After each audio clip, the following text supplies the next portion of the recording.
Good afternoon. Hindi सहायिका channel में आप सभी का स्वागत है। You are most welcome. आज हम एक ऐसी कहानी लेके आए हैं जिसका विषय वस्तु या कहानी कुछ अलग है। इसकी पृष्ठभूमि हमारे भारतीय स्वतंत्रता आंदोलन के समय, जब देश भर में स्वतंत्रता आंदोलन की लहर दौड़ रही थी, उस वक्त बड़े बच्चे, बूढ़े, औरत, जैसे कि हम जानते हैं, ये भावना देश के प्रति प्रेम, देश के प्रति निष्ठा, राष्ट्र प्रेम, इसकी भावनाएं कुछ अलग ही है। इसकी गहराई तक जाने के लिए एक अलग ही मन और मन में वो साहस वो होना चाहिए। तो 75 साल पहले जब हमारे इसी देश के लोगों ने इस भावनाओं को लेकर ही वे आगे बढ़े थे ताकि हमारा देश आज़ाद हो सके, जिसमें सिर्फ बड़े और साहसी या वीर व्यक्ति ही नहीं थे, बल्कि छोटे छोटे बच्चों ने भी इसमें बढ़ चढ़ कर भाग लिया था। ऐसे ही छोटे बच्चे जो कि मुख्य बलिदानी थे, जिनके मन में राष्ट्र प्रेम की भावना मानो बचपन से ही वो लेकर आगे बढ़ रहे थे, और उन्होंने अपनी छोटी छोटी वे अपने छोटे छोटे कार्य से उन्होंने यह दर्शाया है कि वे भी बड़े बड़े या वीर, साहसी, राष्ट्र प्रेमी या स्वतंत्रता आंदोलनकारी से कुछ पीछे नहीं हैं। तो चलिए आज देखते हैं ऐसे ही भावना से ओतप्रोत एक कहानी, जिस कहानी का नाम है एक फूल। एक फूल कहानी का नाम, ठीक है, जिसमें एक फूल के लिए एक लड़की के मनोभाव को और उससे जुड़ी बाकी जो घटनाएं हैं। कहानीकार का नाम अगर हम देखें तो वो है अत्यंत ही प्रसिद्ध कहानीकार देवेंद्र सत्यार्थी, जिनका जन्म पंजाब में हुआ था, और आगे चल के उनके मन के अंदर जो देश के लिए भावना और साहित्य के प्रति उनका जो कंट्रीब्यूशन हम बोल सकते, योगदान, वो अत्यंत ही सराहनीय है। उनकी रचनाओं में साधारण लोगों के दुख से लेकर राष्ट्र प्रेम की भावना, साधारण खेतों की खुशबू से लेकर मजदूरों की दुखद व्यथा, सभी विषयों को, जैसे जो चारों ओर हम देखते हैं साधारण बातें, यथार्थ, जो कि यथार्थ अर्थात हम जो सच है, चारों ओर की जो सच्चाई है, उन्होंने मानो लोगों की इसी हर विषय को, जिससे हम साधारण लोग जुड़े हुए रहते, इन्हीं विषयों को उन्होंने इस कहानी में दर्शाया है। कहानी का नाम क्या है? कहानी का नाम है एक फूल। चलिए चलते हैं। जहाँ मुख्य पात्र है देवकांत, उनकी एक छोटी सी बेटी प्यारी सी गौड़ी, और साथ ही में है शहर के मशहूर वकील सोमेश बाबू और उनकी बेटी राधा। देवकांत वे क्या थे? एक राष्ट्र प्रेमी थे, ठीक है, जो काशी छोड़कर अमृतसर आ गए थे। काशी छोड़ने के पीछे का कारण क्या था? वे उस वक्त देश भर में चल रहे, क्योंकि ये कहानी उस वक्त की है जब देश भर में चारों ओर स्वतंत्रता आंदोलन की लहर दौड़ रही थी।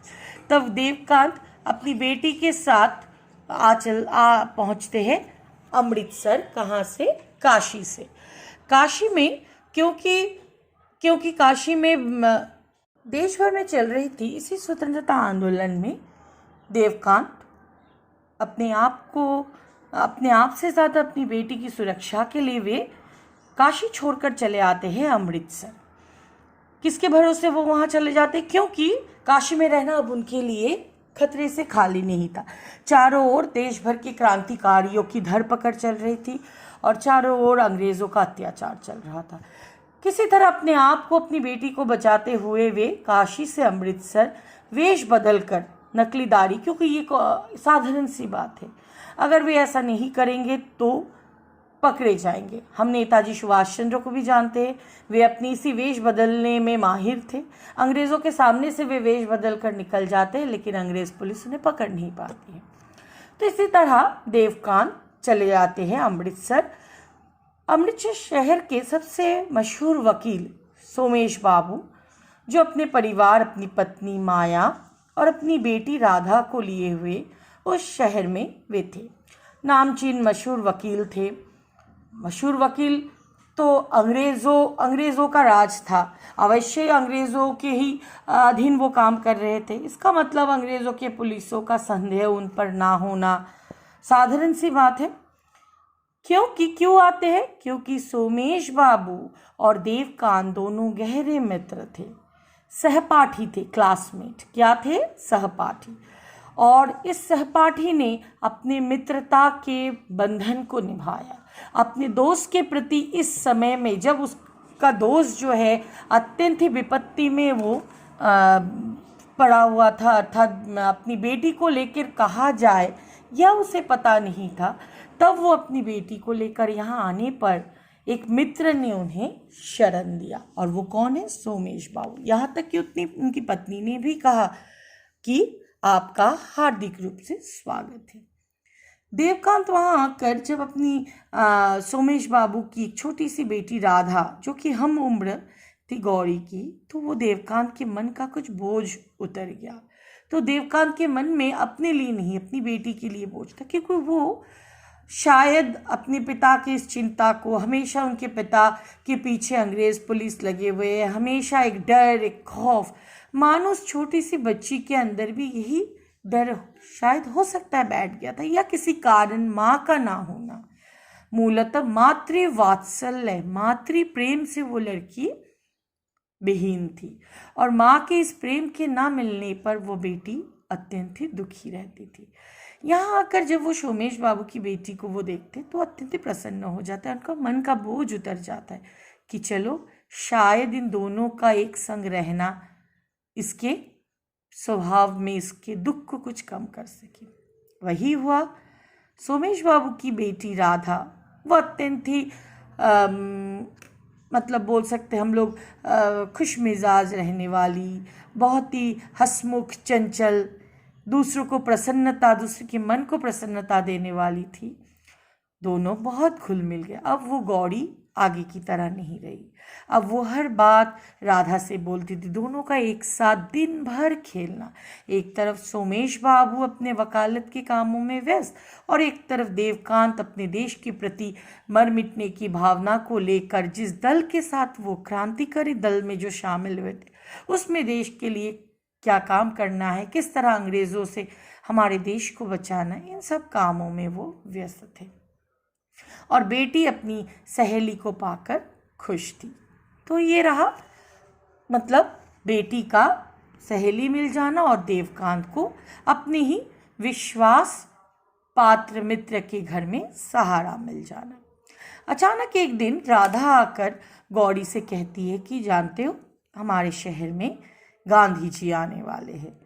तब अचानक गांधी जी का नाम सुनते ही, क्योंकि पिता को वो देख रही है बचपन से, देश के लिए शहीद होने की भावना, देश के लिए कार्य करना, तो मानो गौरी के मन में एक अचानक सी एक खुशी जागती। तब गौरी कहती है बापूजी आ रहे हैं। गौरी आंखों में एक चमक सी आ गई बापूजी का, क्योंकि शायद उस वक्त बापूजी मतलब देश के लिए एक वो उत्साह, एक प्रेरणा थी वो। क्यों, हाँ, स्कूल के मास्टर जी ने बताया है कि वो परसों आएंगे रेलगाड़ी से। क्यों? यहाँ आकर चंदा इकट्ठा करेंगे। किनके लिए?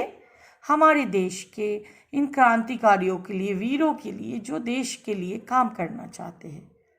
तब पिताजी बता रहे थे वे बच्चों को बहुत प्यार करती। ये सारी बातें कौन कह रही है? राधा। किससे? गौरी से। ठीक है, समझ में आया? गौरी और राधा के बीच की बातचीत, जिसमें गौरी कह रही है कि कौन आने वाले हैं? गांधी जी। किस लिए? याद रखना है ये सब बातें। You have to learn all this words. किस लिए? चंदा इकट्ठा करने के लिए। और इस चंदे से वो क्या करेंगे? आज़ादी की लड़ाई में लड़ने वाले उन लोगों के लिए वे ये चंदा देंगे। तो वो कहते हैं कि राधा ने पूछा कि तब तो हमें भी कुछ करना चाहिए, हमें भी कुछ देना चाहिए, क्योंकि उसके मन में यही आस थी। ठीक है, और अपने पिता को देखकर मानो वो लड़की भी उसी तरह। गौरी को देवकांत ने कुछ दिन पहले इकन्नी दी थी। गौरी ने अभी तक उसे संभाल कर रखा हुआ था। तो वो बोली मेरे पास तो यही इकन्नी है, मैंने कहा था मैं दूंगी, लेकिन इकन्नी इतना कम, इससे क्या होगा।